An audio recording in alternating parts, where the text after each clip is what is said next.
Hi, it's Dr. Brian McDonough. We've reached a very important point in the battle against COVID. More than 50% of people on this planet have received at least one dose of the vaccine. 50% of people on the entire planet have had at least one dose of the vaccine. Now, if you look at the numbers in the world, as you know, we're over 5 million deaths, but in a 28-day period, which is what I'm starting to look at, we've had about 194,000 deaths in the world.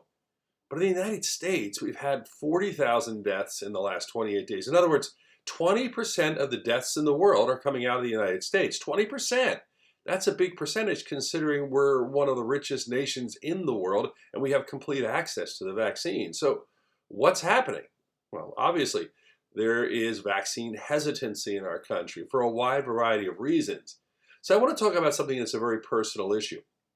What do you do if someone in your family refuses to get the vaccine? I mean, it's a big issue. Well, the first thing you have to do is be honest. My recommendation is, first of all, not be judgmental. My second bit of advice is to try to find out what they call the why. Why is a person in your family not wanting to get the vaccine?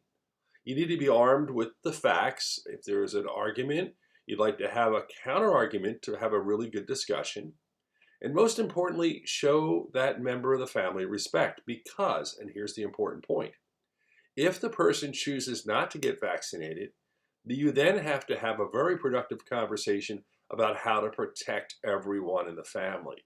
And that's often where we see the rifts and the family problems. And I know from patients, this is where the issues occur. You have to be non judgmental.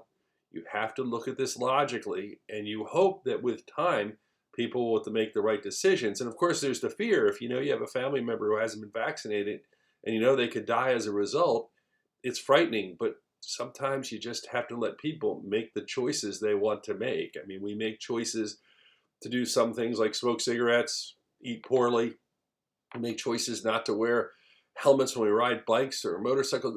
There's dozens of things that can lead to our ultimate demise.